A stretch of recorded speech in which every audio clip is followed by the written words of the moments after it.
When we got back to New York City, Wendy Williams was in Philly at a new station. You see, I'm a public official, so everything I do is for the public's perusement. So my job is to do the best that I can. Katt Williams has always been the comedian with receipts, the man who dared to walk through Hollywood's velvet curtain and tell us exactly what was happening behind it. And now, after years of cryptic warnings and midnight interviews, he has returned with a revelation that shakes the entire industry. He's not hinting anymore.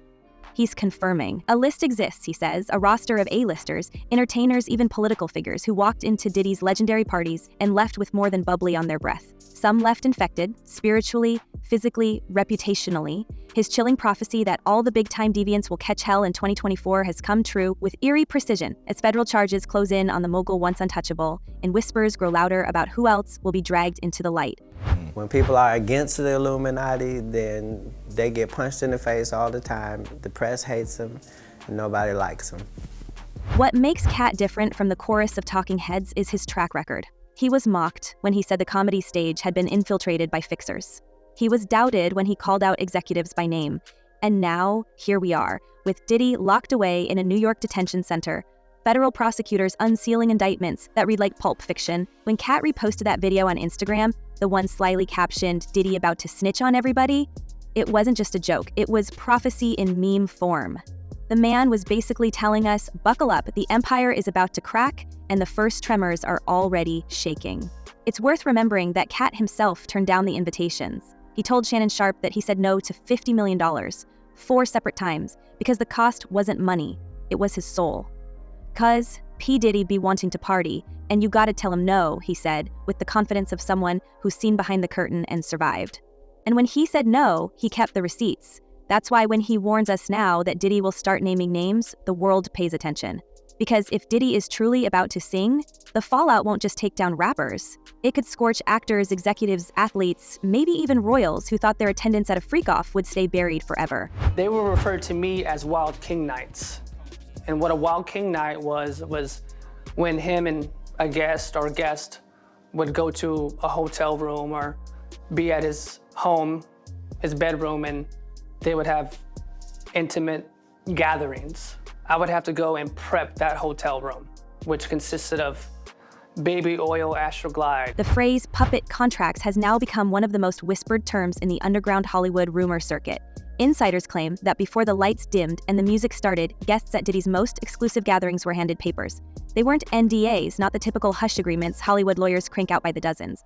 Nope. These were allegedly far more sinister. Puppet contracts designed not just to silence, but to bind. The idea, according to a former road manager who says he saw one, was simple. Once you sign, Diddy owns your secret, and your secret owns you. And if you think that sounds theatrical, remember what prosecutors actually found in those raids. Thousands of bottles of baby oil, cameras mounted in corners, and a pattern of coercion that matched the nightmare Katt had been describing for years. Picture the setting, a room full of megastars, all aware that a single camera angle could end them. Beyoncé's name has been whispered in these circles, Drake's too. Sources say both were pressured into signing documents before ever stepping past the threshold. These weren't contracts of collaboration or endorsements, these were silent shackles, the kind of leverage that allows one man to dictate the behavior of the untouchable. What happened after the pens were laid down is described in tones usually reserved for cult rituals, where nothing was too sacred, and no one too powerful to be caught in compromising light. Let's talk about the filth that's starting to come out in the early days of the Diddy trial. This, of course, is P. Diddy. Surprise, surprise, he's a creep. Surprise, surprise, he's done horrible things. The power in those puppet contracts wasn't only in the ink, it was in the threat that followed. A reminder whispered in the ear that every moment was being recorded, every indulgence cataloged. A-listers who built careers on spotless images were suddenly marionettes, knowing one leak could implode empires worth billions. And as federal investigators inch closer to cracking those tapes wide open, the question hangs heavy. How many careers were built on silence, and how many will collapse once the footage comes to light? And then we arrive at the detail that freezes even seasoned investigators, the so-called baby oil baptisms. It sounds absurd, almost comical, until you realize federal raids really did uncover enough bottles to drown a small town. Katt joked on stage about Diddy's lawyer claiming the stash came from Costco, only for Costco themselves to clap back, saying they don't even sell baby oil. Behind the punchline lies something darker. These baptisms weren't spa treatments, they were ritualistic acts designed to disorient, to strip away dignity, to create the kind of footage that no star would ever want released. We've heard of wild parties before, but this was organized theater, scripted humiliation under bright lights, with the mogul himself directing the spectacle. Explain why he's speaking out now. He said he's speaking out because he believes Diddy's a predator, he wants accountability, and he doesn't want someone like this to run unchecked in the future. Sources close to the ongoing investigation suggest the baptisms were more than spectacle. They were initiation rites, designed to test loyalty, to cement control, to blur the lines between willing participant and coerced victim. Attendees who thought they were walking into a decadent soiree found themselves instead thrust into performances that could not be undone. Their images captured, stored, and, if whispers are to be believed, already traded in back-channel bidding wars. And when you realized this wasn't just a private obsession but a structured system of leverage, the scope of Diddy's empire begins to look less like a music dynasty and more like a blackmail machine. What chills us most is how many of these rumors are now brushing up against official evidence. The indictment itself mentions freak-offs lasting multiple days, with hotel suites stocked in advance, with linens, lights, substances, and cameras. Victims allegedly left so drained they required IV fluids to recover. And yet the most grotesque detail, the baptisms, hasn't been officially confirmed. That's where the insiders, the former employees, the bodyguards come in, each leaking fragments, each describing scenes that sound like a fusion of nightclub excess and occult initiation. So, Terrence Howard appeared on the PBD podcast with Patrick Bet-David, and the episode, this premiered on April 4th. Definitely making the rounds because in this episode, Terrence Howard describes an interaction with Diddy where he says that he believes that Diddy was trying to have sex with him. Let's take a listen. Puffy invited me for weeks, asking me to come in. And if puppet contracts and baby oil weren't grotesque enough, consider what that means for the stars who sign their names at the top of the page. It means that every smiling red carpet photo, every polished interview, could be masking a silent fear that one day the footage surfaces. It means that for years we may have been applauding performances scripted not by directors but by the man pulling invisible strings from the shadows. And as the walls close in, the industry waits, breathless to see who will be exposed first. The whispers get darker when we turn to what insiders are now calling the blackmail vault. According to Hollywood chatter, Diddy wasn't just collecting cameras for his own twisted amusement, he was building a library. Not just scraps of gossip, but hours of recorded material showing the highest names in entertainment, politics, even royalty, all caught in situations they would do anything to bury. Imagine tapes with billionaires, chart-topping stars, and power brokers, not just mingling but performing acts that would shatter their legacies in a single leak. Industry veterans insist the vault is real, hidden away in multiple locations with copies spread out like insurance policies. And here's the chilling part. Daniel Baldwin, yes, Alex's brother, has gone on record claiming there's already a bidding war. According to him, lawyers and agents are scrambling behind the scenes, with staggering sums whispered just to keep certain tapes locked away. If even a fraction of what he says is true, the panic isn't limited to red carpets. It stretches to palaces and Senate halls. People I don't think realized was he had cameras all over the place, unbeknownst to them. And now he has all that footage, supposedly. This is what I'm told.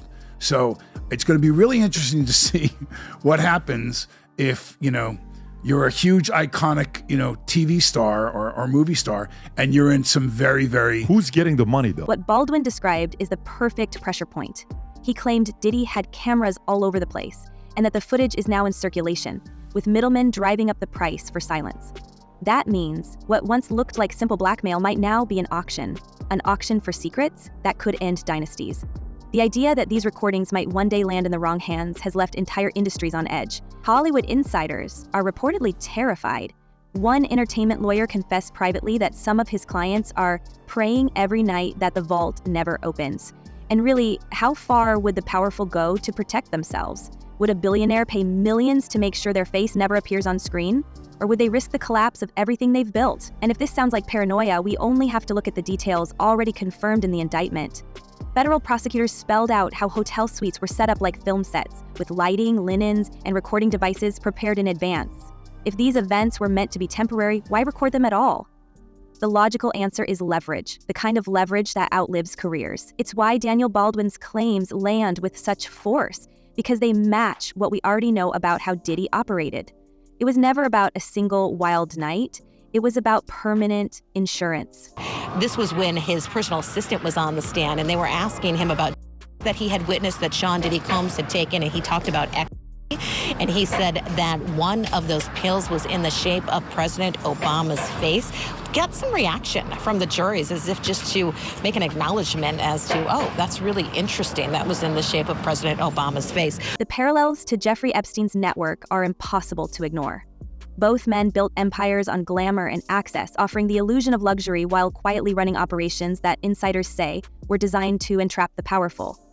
Epstein had his island. Diddy had his hotel suites. Epstein had private jets. Diddy allegedly had chartered flights stocked with everything his guests would never admit to in public. In both cases, the setting wasn't just for entertainment. It was a carefully engineered stage for compromise, where reputations could be leveraged forever. We can't overlook the whispers about overlapping client lists. Epstein's infamous Little Black Book contained heads of state, Wall Street titans, and celebrities whose images depended on appearing untouchable. Now, with Diddy under federal scrutiny, investigators are allegedly mapping connections that link his guest lists to some of the very same names. The thought that two separate networks could have fed into each other is chilling, especially when we consider how much of Epstein's evidence mysteriously vanished after his arrest. Now, the interesting thing about the Epstein and the theory about Epstein is we know he filmed people for sure on that island. He has a lot of movies, a lot of films of people that are very, very powerful political figures, and entertainers, business people. So do you really believe that Jeffrey Epstein killed himself? Of course not. Of course not. Yeah. What really binds these two cases together is the use of blackmail as currency. Epstein was said to hide cameras in bedrooms, Diddy in hotel suites. Epstein's victims described being watched, recorded, and then silenced with threats that their lives would implode if they ever spoke out. Diddy's alleged vault of footage follows the same sinister blueprint, giving him a weapon more powerful than money: control over the secrets of those with everything to lose.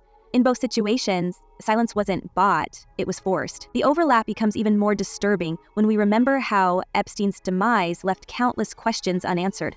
Files went missing, hard drives disappeared, and suddenly powerful figures could breathe again. With Diddy, we're at the start of a parallel saga.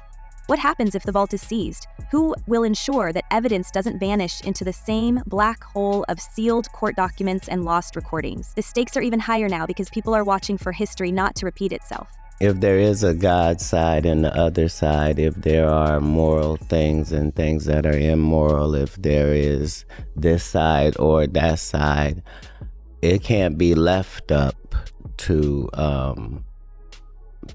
thought process. I'm an enforcer on this side. There's also the looming question of shared associates. Epstein was deeply entrenched with financiers, politicians, and royalty. Diddy's circle, while rooted in entertainment, consistently overlapped with that same elite class. Banquets, fundraisers, award ceremonies, these worlds often collided in plain sight. If the investigations began pulling threads that tie these networks together, we may find that what looked like isolated scandals are actually interconnected systems of exploitation designed to protect and enrich those at the very top. The bigger fear, of course, is that Diddy's arrest could trigger the same institutional panic that Epstein's did.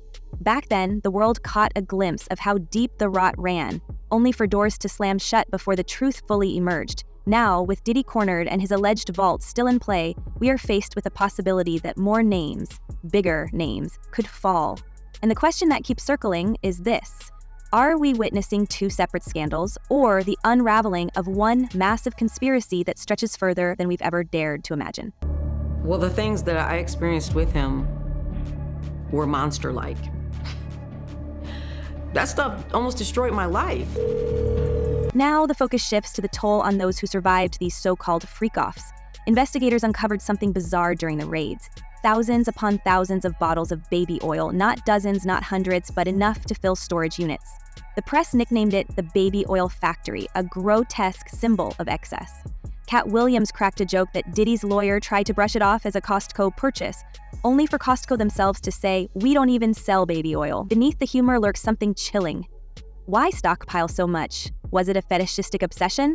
Or was it part of a calculated ritual with substances slipped inside, as Katt himself suggested? The logistics alone raise questions. Imagine the shipments, the pallets being moved, the warehouses or basements where this inventory was stored. Who was ordering these in bulk, and what suppliers turned a blind eye? Were they complicit, or were they duped into thinking it was some bizarre skincare startup?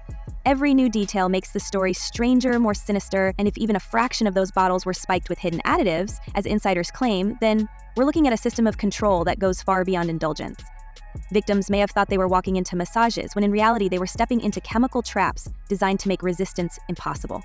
I'm sorry, I'm just like really, I'm in this moment right now. This is crazy. Sorry.